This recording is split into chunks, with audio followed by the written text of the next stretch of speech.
When I think about all the time, money, energy, karma, juju, whatever you want to call it, when I think about over this career lifetime that I had, all of the angst and the worrying and the planning and the self-doubt and being upset when things didn't go my way. If only I had known. If only had someone had told me X, Y, or Z, it could have saved me so much, so much, so much.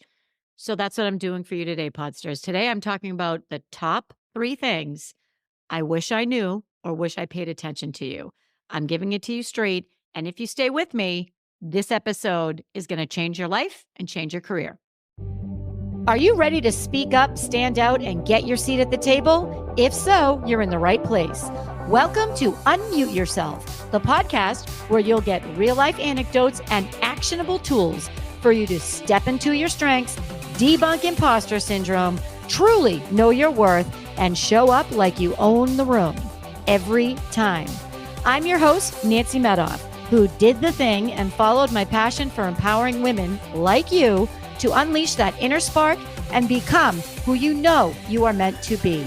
I'm a diehard foodie with a raging Skittles habit who will not stop until women everywhere unmute themselves and truly thrive at work, at home, or wherever you may be. Let's do this. Podsters, what is up? We're back. I'm pumped. I got some great, this is a great topic today. Couple of things. One, we hit 10,000 downloads. Wait, I need a whoop whoop. I need a whoop whoop. I need you to whoop whoop in your cars, in your shower, wherever you are. We need a whoop whoop. Let me tell you why this is a big deal. Ordinarily, it's like, you hear about people with their million downloads, their 10 million downloads, because you know what, Podsters? You got to start somewhere.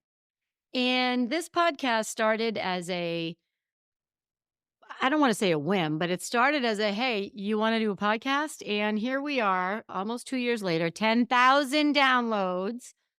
I think we're in like 52 countries now. This is a really big deal. And it's a big deal because every time I record a session, someone listens, and hopefully every time, doesn't matter how much, out of that 10,000, out of those 10,000 downloads, if one tenth of those people changed behavior or was able to advocate for themselves or speak up, the salary negotiation, the boundaries at home, whatever the case, it's why I do what I do. So I am humbled and grateful and super excited about 10,000 downloads. All right, so let's talk. Today we're talking about 3 things I wish I knew or I wish I listened to earlier in my career. Okay, this has been on my mind for a while. And these are like the top 3 lessons. So oftentimes I'm asked, what would you tell your younger self? Or, what's one piece of advice? And I can't come up with one. I have 3.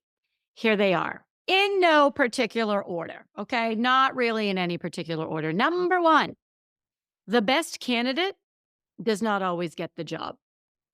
Difficult to hear. Also very important. So think about politics. Does the best candidate always get the position they're going for?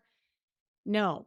And unfortunately, there are many, many things at play, or not even necessarily unfortunately. There are many other things at play when there is a job posted. And oftentimes, people who are the most qualified don't get the position.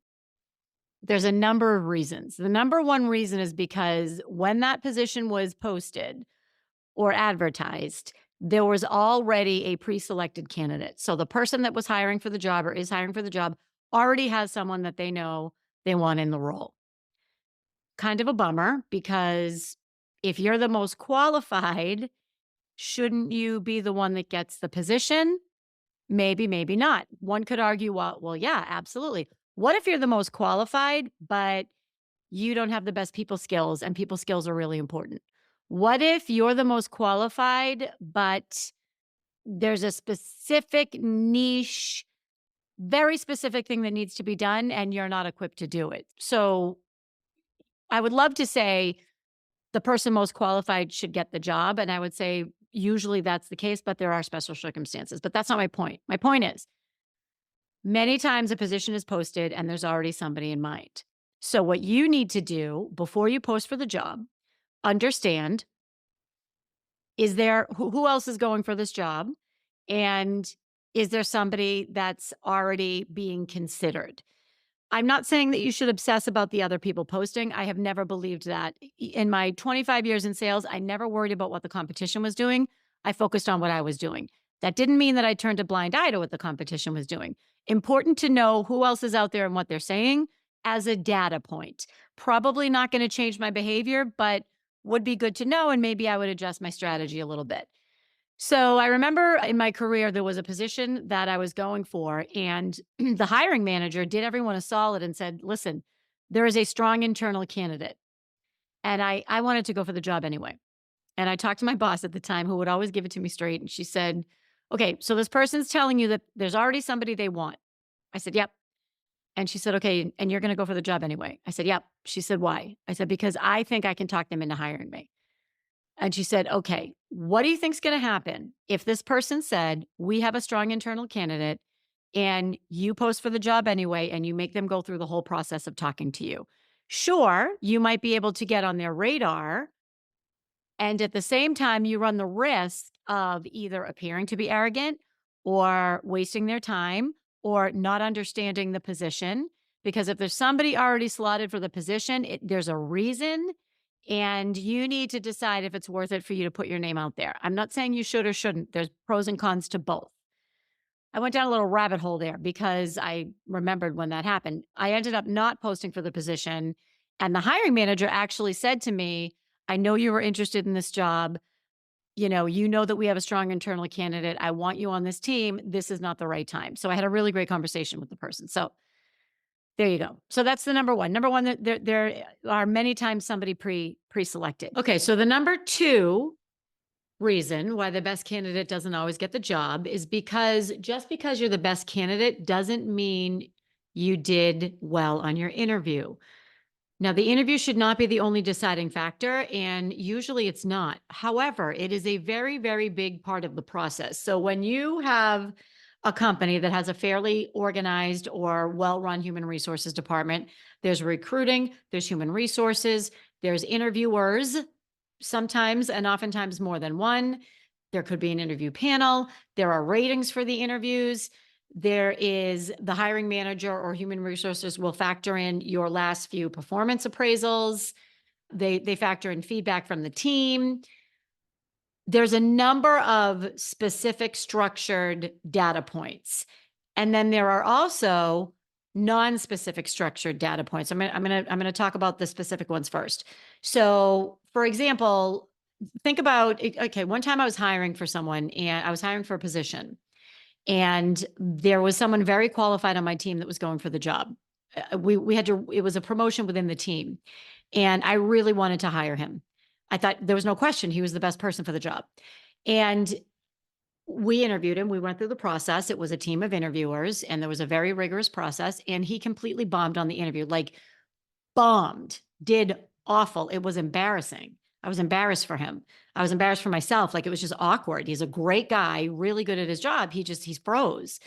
So at the end of the day, we rolled in all these metrics and he came out way behind the other person who interviewed. It didn't matter that he was the most qualified or he was one of the most qualified. What mattered was he didn't stack up well with the other candidates because of how he did on the interview. That is how important the interview is. Is that fair? Probably not. He bombed on one interview. However, the interview was so important to the process that the next time he interviewed for the next job, boy, did he make sure he did much, much better. So, this really happens. And sometimes it's out of the hiring manager's hands. So the other thing I wanted to talk about was the data points that are not specific. So this is, for example, how many people called me about this person? So oftentimes if someone's going for a job, they'll have either their boss call and advocate on their behalf or their teammates or a customer, a client. There is a very powerful network in every company. Every company has them. And if you are not tapping into that network, I'm not saying that you need to be fake. I'm not saying that you need to drink the Kool-Aid. I'm saying that if you don't tap into the network that is built into your position and your company, you're doing yourself a disservice. So when there is a position or when I would be going for a position, now I wouldn't spam the hiring manager with like 50 people, but I would think about the position. I would think about what's important for the position. And I would have people whose opinions would be valued in this matter call on my behalf, email on my behalf. I would have a client occasionally email on my behalf if it's appropriate and if it makes sense. If I'm hiring for a job and it's crickets and I don't hear anybody really go to bat for this person, that's a yellow flag. Something's up. During the process is not the time to be humble. You can be humble in your interview while also advocating for yourself, but this is your time to say, here's what I did, here's what I bring to the table, here's why you should hire me. And part of that is having people send that message for you.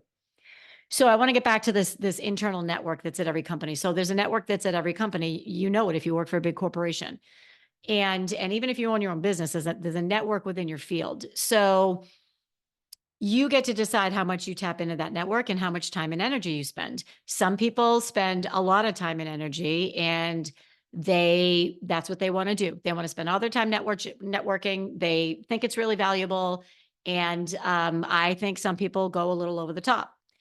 There are some people who don't want to. They go, let's say you go to a convention. They go to the convention, the trade show floor closes or the meeting closes or the meeting ends. And they're like, you know what, I'm going to go back up to my room, going to say goodnight to my kids. And then they're going to have some dinner in their room, light a candle, do whatever they do to thrive on the road. And they do not partake in any of the after meeting networking. That's also, in my opinion, not wise. I'm not saying that you can't live your truth and do what you need to do to be you and thrive when you're on the road. I'm saying that there is an incredible opportunity for FaceTime, particularly if you're traveling with a group, if you're at a meeting, the meeting after the meeting, the meeting before the meeting.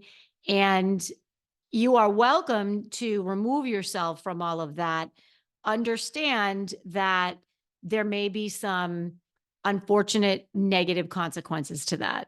Again, I want to be clear because I will always live my truth. I'm not saying that you need to go and stay out until 3 a.m. There are plenty of people that do that. They go berserk when they're on the road. I've never really understood that, but okay.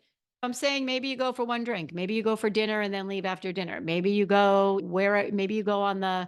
if you're building bicycles or Habitat for Humanity or whatever the case may be, but to walk away and not partake of any of the networking opportunities, it's a missed opportunity, and it will slow your progress if that's something that's important to you. Okay.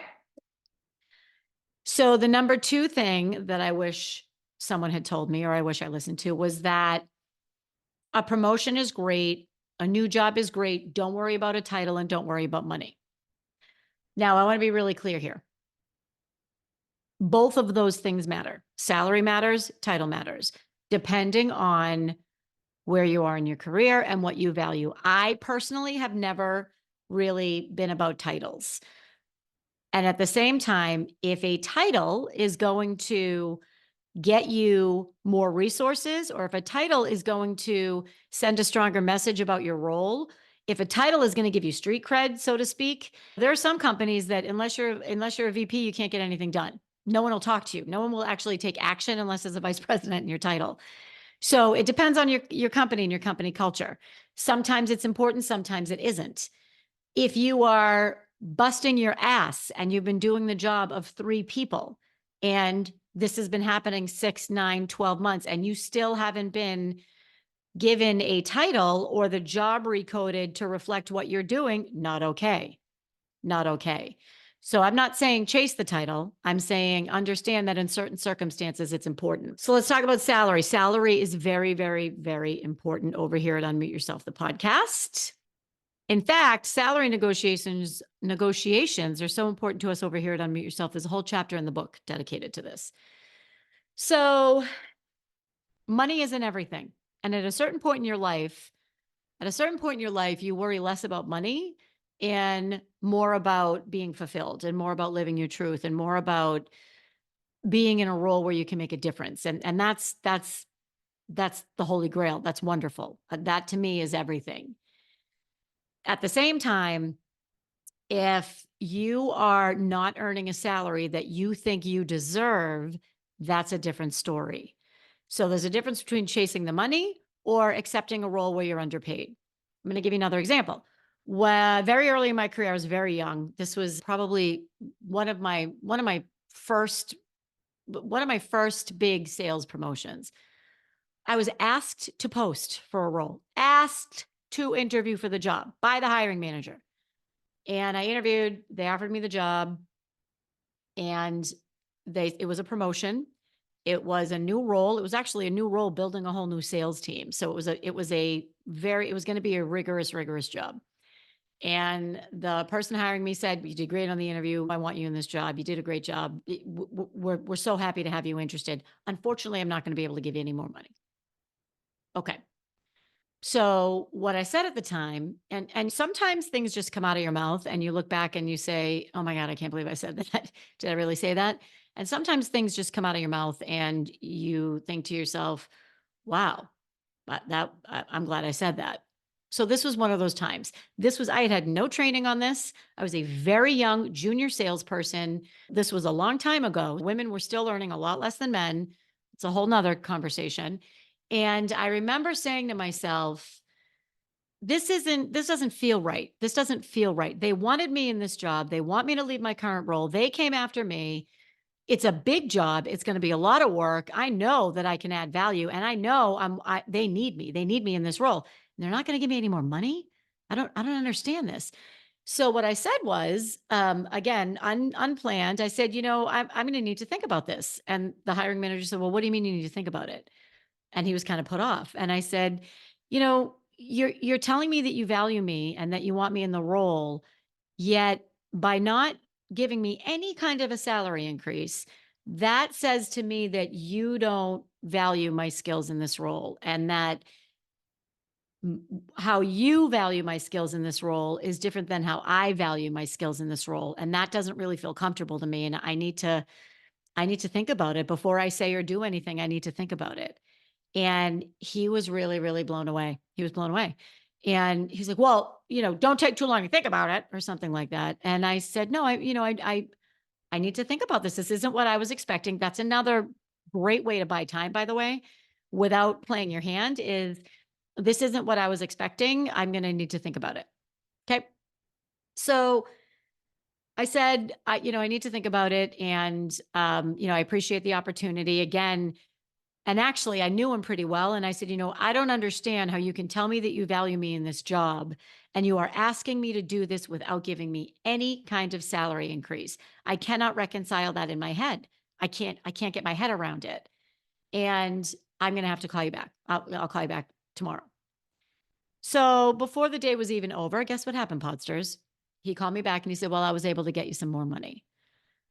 And I said, "Great, how much more, whatever, blah, blah, blah." And I said, "That's great. Thank you. Thank you for finding the money magically wherever it came from." But I wasn't like gushing all over him, like, "Thank you so much. Oh, I really appreciate it." No, I wasn't doing that. I said, "Well, thank you for taking that step. I appreciate it. And I know you really want me in the role, and I really want the role, and I'd be delighted to accept the position." And that was it. And I'll never forget that. That was a really long time ago, because 2 reasons why I'll never forget it. 1, I never, ever did that to anybody ever again. And I would oftentimes talk to human resources when I was gonna offer someone a position, and I would say, "Okay, what's my range?" And they would say, "Well, you really the range is pretty low, we really can't give them that much more." And I would say, "Okay, how much more can I give them?" And, HR would want me to come in with these, little mamsy-pamsy increases. And, depending on where they were and the metrics and what made sense, I would go in at a certain amount. But I refused to ever offer a candidate a job without some kind of an increase or some kind of an added benefit. And there were a couple times where HR wanted me to do it, and I said, "I'm not doing it. I'm not doing it. So we can either not hire this person, or we can figure out a way to get them some more money, because this is not okay. I'm not doing that. I am not starting this relationship off that way. That sends a terrible message about the company and about the team, and I'm not doing it." So that's one thing that always stuck with me. The other thing that always stuck with me, and why I remember it, is because I was really disappointed, and it was my first time that I ever realized that no one's gonna look out for me. I thought this guy was gonna look out for me. He recruited me, he wanted me, he knew me, and then he had the audacity to offer me a role with no increase. It was just, when you're a kid and you think grown-ups know everything and then you realize they don't? That was one of those moments for me. So, anyway, that's number 2. Number 3, you have got have to get feedback from people who don't like you or don't like working with you. Now, 20-year-old Nancy would have said, "Well, what do you mean I need to get feedback from people who don't like me? They don't like me. I don't really care about their opinion. Why? I don't, whatever. They don't like me. I know they don't like me. Why do I need to find out why?" So, the difficult truth here is that not everybody's going to like you, and that's okay. If people don't want to work with you, you need to find out why, because that's a blind spot. Something's happening the way you're showing up that is causing people to not want to work with you. And if you don't know about it, you can't address it. And if you don't address it, it will probably derail your career. So this is why you need a trusted advisor, a mentor, a boss, your personal board of directors. I think that's chapter 8 in the book. This is why you need someone who will give it to you straight. Or even better, I have a situation right now where I have to work with someone, and we're not particularly friendly. We don't particularly care for each other. But that's okay. What I will say is, hey, I know that we haven't always seen eye to eye in the past. Let's talk about what I can do to make it easier for you to work with me, because I truly want to make it easy for them to work with me. Or you could say, "Hey, I know in the past our relationship has been a little difficult, and I know we both want this to work. So let's talk about how we can work together, and what we think we might be able to do together to overcome those obstacles." Easy peasy. And then you can work on the relationship. I'm not saying that you need to be fake. I'm saying that if you are alienating somebody enough that they don't want to work with you, that is going to come back to haunt you if you don't address it. The only way you can address it is to get feedback from people who aren't the president of your fan club. So that's the top 3. I'm going to give you a bonus. I'm going to give you a bonus lesson that I wish I had learned earlier, or I wish I had paid attention to. So here it is. Just because you really want it to happen does not mean that it's going to happen. Yes, there's fate, there's karma, there's all kinds of things at play here. And you could really, really, really, really, really, really want a promotion, want to launch your business, whatever the case may be. All you can do is know that you did everything you possibly could to get the job. So let's take a job that you really want. You post for the job. First of all, if you really want a job, you should be networking for the job before the job's even posted. I did that. I've talked about it before. I wanted to be on this team. I talked to the person who led the team. I got to know the team. So I was a known entity by the time the job became available. So if let's say it's not, the job is just posted. Are you finding everything out that you can possibly about the team, about the hiring manager, about their challenges, about the company? Are you having people call on your behalf? And and I don't mean calling on your behalf saying, "Hey, Nancy's a great person," but and I just did this with a one-on-one client. We wanted everybody that called on his behalf to be saying the same thing, because we wanted those 3 strengths to be embedded in people's mind. So if you think you're the best candidate because you are a strategic thinker who can also manage the tactics, you want everybody who's calling on your behalf to say, "I worked with Nancy and here's what she's really good at." And you want them all to be saying the same thing.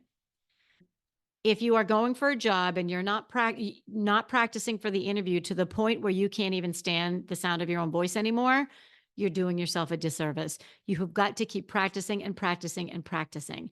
I've shared this story before. I was interviewing for one of my last jobs in corporate America. I thought I was so ready. I sat down with Danny the night before and he gave me a B minus, a B minus, B minus. So I went back to the drawing board and I reworked my answers so that I was more prepared. Gotta find someone who will give it to you straight. Are you following up appropriately? Here's what I mean by that. So many times, as we said, there's a recruiter, there's HR, there's the hiring manager, there's the interviewing managers, there's people on the team. Are you talking to people on the team? Anyone you interact with about this position should get a thank you note. At the very least, a thank you email with very specific thank you for your time. I enjoyed talking to you about this. And I'm even more confident after we spoke that my skill in this, and this will add value to the team. So, not just thank you for your time. I look forward to next steps. Nope. This is an opportunity to reiterate everything that you wanted them to know. Are you understanding the process so you know when to follow up? Oftentimes, people will say, when they're closing out an interview, they'll say, tell me about next steps. Well, the next step is that we are going to get back to you. Okay, how's that working out for you? What I like to say is, so tell me a little bit about the hiring process. Tell me, from here until you make your decision. Tell me a little bit about that process. Oh, well, here's the process. We're all going to get together. We're going to meet. Then we're going to do another this. Then you're going to have a panel of interviews. Then we're going to do this. Then we're going to do this. Tell me about the process so you know where in that process you can strategically place your thank yous, your check-ins, your, hey, I know I haven't spoken to you in a couple weeks. I realized that you had 27 other candidates you were talking with and that you thought that would wrap up this week. How are things going? And is there anything else I can answer for you, or whatever the case may be? The more you learn about the process, the more you can show them that you're thorough, you're determined, and you care about honoring that process. So let's say, for example, there was 27 other people interviewing for the job, and they said, it's going to take us 2 weeks to get through those interviews. And then 3 days later, you checked in with them. And then 3 days after that, you checked in with them. And then 3 days after that, you checked in with them. And then 3 days after that, you checked in with them. That shows to me that the person doesn't listen and the person doesn't care about my time, and that the person is more concerned with them and moving forward. And it's kind of that desperate energy than, oh, okay, so you think it's going to take about 2 weeks? Well, I'd like to follow up with you on the 17th then to see how things are going and to check on next steps. Would that be okay? Yeah, that's great. Okay, great. So Podsters, same thing with your side hustle, by the way. So the only thing you can do is know that you did everything possible to launch that side hustle, everything within your power, binging all the podcasts, talking to the people that have done it, hiring a coach where appropriate, sitting down with people who have done what you want to do and asking for their time and asking for 15 minutes of their time, all of the things. You need to know you did everything you possibly could. And at the end of the day, if you did everything you knew you possibly could, then you have no shame in that game, and you know that it simply wasn't meant to be. So, Podsters, that's my 3 tips for you with a bonus. What's happening? Oh, speaker school is opening. Woo, I got another speaker school coming up. So the first round of speaker school is over. The women that I worked with, I'm here to tell you, each one of them now has their signature keynote. They have all of their talking points. They have all of their copy. They have already received, some of them have already received reviews from some of their talks that it's the best time they've ever heard them speak. I am so proud of these women. So, so, so proud. There's a link in the show notes. I'm starting another one in a couple weeks. This is one-on-one private coaching with me specifically to get you clear, confident, and compelling when you're on stage. That's that. And we'll be back with spring. Thank you for the 10,000 downloads. If you think that there's somebody who needs to hear this podcast, please share it with them. Always, as always, shoot me a note, a DM, skyscraper, writing it in the sky, whatever. I love to hear from you. I love to hear that you're listening. I love to answer your questions. I love you, and I will see you soon. Peace out, Podsters. That's a wrap, Podsters. And before we go, I ask you, what's one thing from today's episode that you will use this week to unmute yourself? DM me, email me, send a smoke signal, whatever you need to do. Let me know what you're going to do differently. And if you enjoyed this episode, please share it with someone you know and leave a 5-star review on Apple. This helps me spread our message of empowerment to more people worldwide. Let's do this.